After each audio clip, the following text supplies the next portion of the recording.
Okay, Revelation chapter 18, here we go.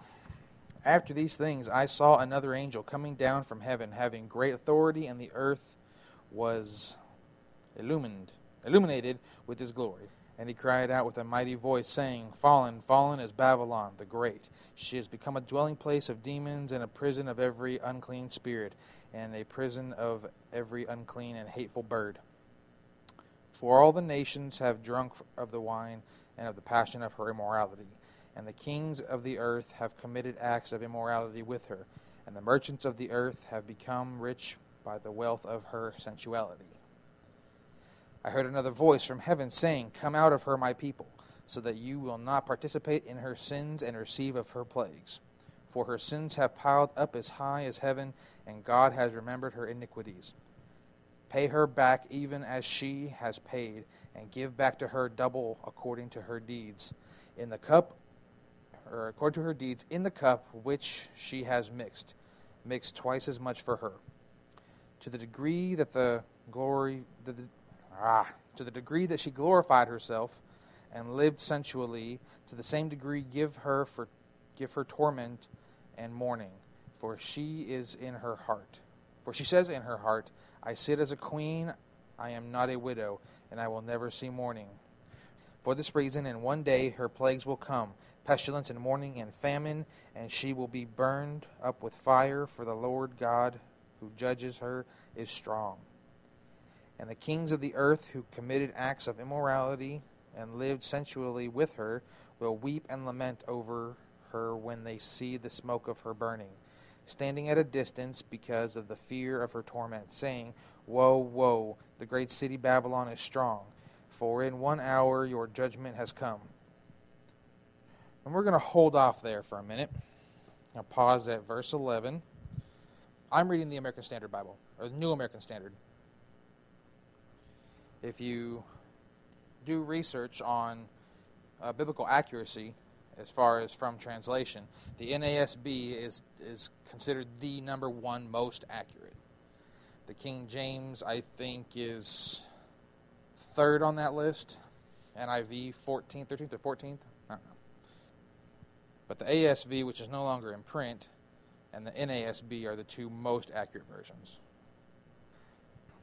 All right, last week we were talking about the spiritual city of Babylon. Okay? And I want to point out something, if you notice, from verse 17, or chapter 17, in the beginning, John was taken out of the events that he was witnessing that were happening on earth. He was taken and he was shown other things that were basically almost like in a vision. It reads, Then one of the 7 angels who had the 7 bowls came and spoke with me, saying, Come here, and I will show you your judgment of the great harlot who sits on many waters. So he left the events as they were happening. I did not point that out last week. I didn't think to.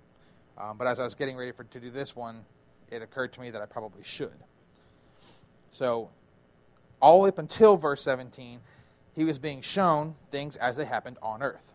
And then verse 17, chapter 17 comes along, and he's taken away from the events of earth and shown basically a prophecy, a prophetic future. Now, that can be somewhat confusing because isn't this all prophetic? Well, yes, it is. But it was almost, they coincide with each other because the harlot, if you only saw the physical destruction of the city, you would understand the spiritual portion of the city that needs to be understood. When referring to Babylon, the spirituality of Babylon and the religion of the harlot and all that stuff, and you just had Babylon's destroyed, okay, well, not the actual city's being destroyed, but there's more that's going to be destroyed than just the actual physical city or the physical peoples. Okay, so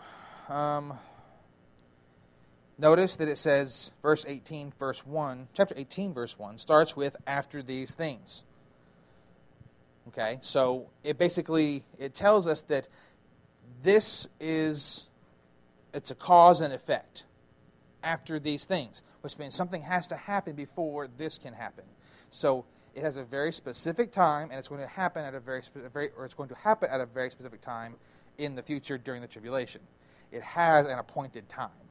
And not all things do, except that, they happen according to God's will. But from our perspective, it has it's like, okay, it's at 2:23 p.m. and then we're going to go on with things. But if this doesn't happen, that can't happen. Verse 2, and he cried out with a mighty voice. Well, hang on. Still on verse 1. It says, this is another thing that people will get confused. It says, he's an angel, another angel coming down from heaven, having great authority, and the earth illuminated with his glory. So people, I don't know how to understand how they get this point where it says it's an angel. This is not Christ. Christ did not ascend in chapter 18, go back up, and then come with his angel armies in verse 19. It says it's an angel. It's kind of clear. Regardless of whether or not, because I guess the great authority part and the luminousness of the angel, I guess that might be where people get it confused. But and the NSB says it's an angel. You know, it's very, very plain. So I just want to make sure you guys or anybody online listening, does not get this confused. This is not Christ. This is absolutely an angel, which, of course, by reading you think that would be self-explanatory, but apparently there's people actually have problems with this.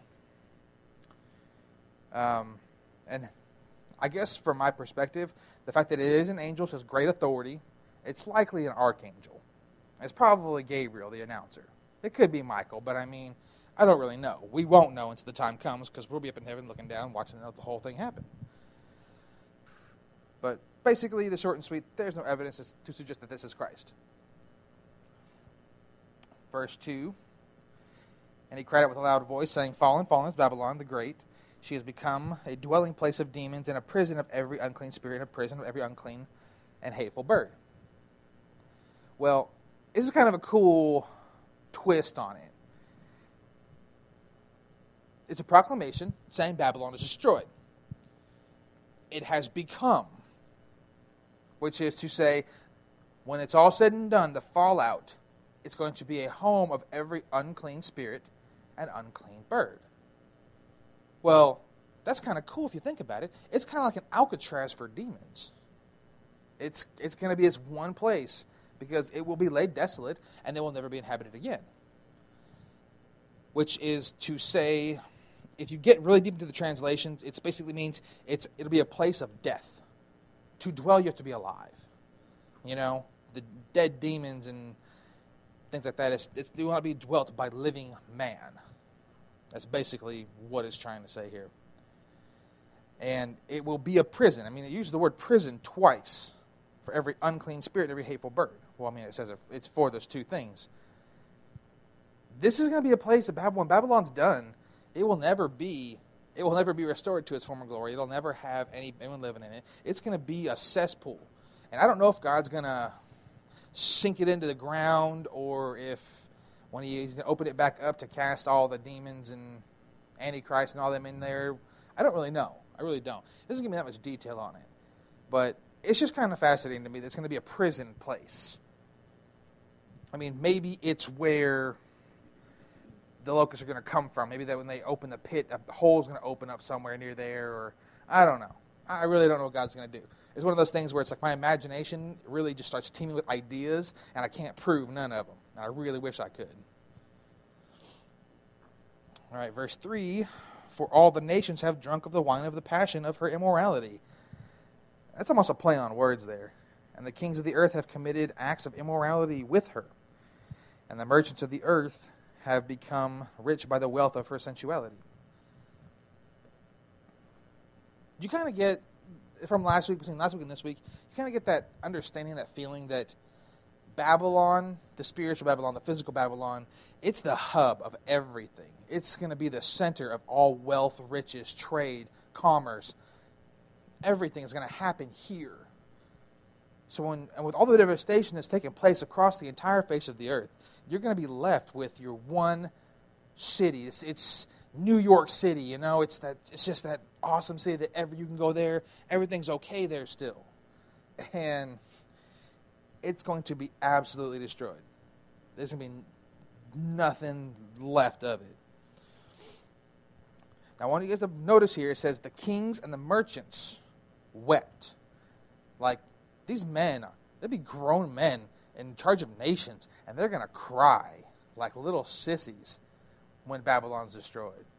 I bet the Antichrist cries a little bit too whenever it happens. I can't prove that, but we'll wait for it one day. Okay. We're going to step out of Revelation here, and we are going to step into, all right, Jeremiah first off. It's going to be Jeremiah and Isaiah, which the two are right next to each other, so it should be easy to find the two.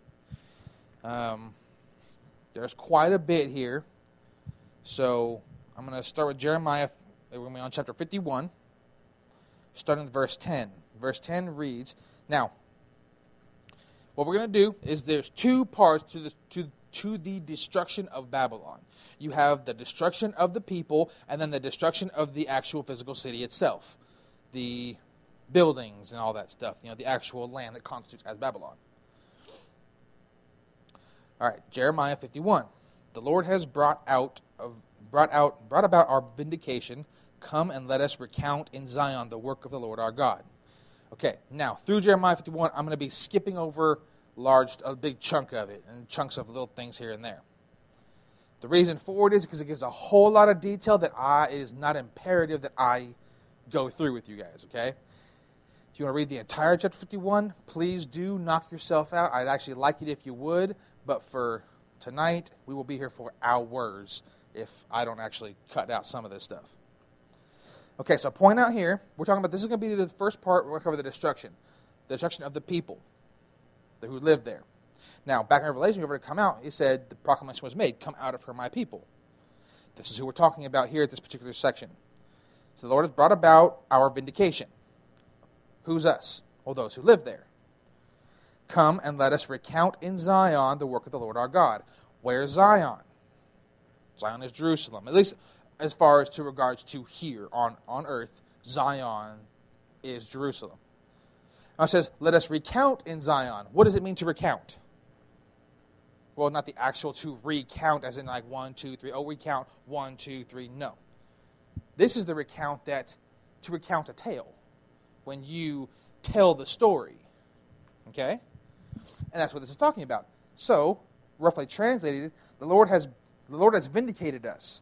Let's go to Jerusalem and tell the story of the work of the Lord our God. That's the short and sweet of what that is saying. Now we're going to jump down to Jeremiah 51, verses 49 and 50. Now, everything in between 10 and 48 is a whole lot of detail. It's a lot of detail, a lot of information that basically tells you this story of what they're recounting. But again, I'm just giving you the highlights of it. So, verse 49 and 50 reads, indeed, Babylon is to fall for the slain of Israel. Such a cause and effect right there. Babylon will fall. Why? For the slain of Israel. Because of what Babylon did. What did Babylon do? Well, back in 17, she drank of the wine of her iniquities. From the blood of the saints. So, it all ties back into each other. As also for Babylon, the slain of all the earth have fallen, you have escaped the sword. Which, back to the people, you have escaped the sword. Depart and do not stay. Remember the Lord from afar, and let Jerusalem come to your mind. So this is all ties back into that. It's time to leave. Come out of her, my people. And this is the word, the prophecy being spoken to them. Let Jerusalem come to your mind. You've been spared from the sword. Don't stay. Go back to where you came from. Let Jerusalem come to your mind. That's where you need to go. Okay? There's not likely... This is kind of a cool thing here. What was the last bowl that happened? An earthquake that has not happened since man was on the earth. Not since all time. There has been worse or equivalent, but not since man walked the earth. That's a devastating earthquake. What was the consequence of that earthquake? Every island fled out of its place. Every mountain was laid low.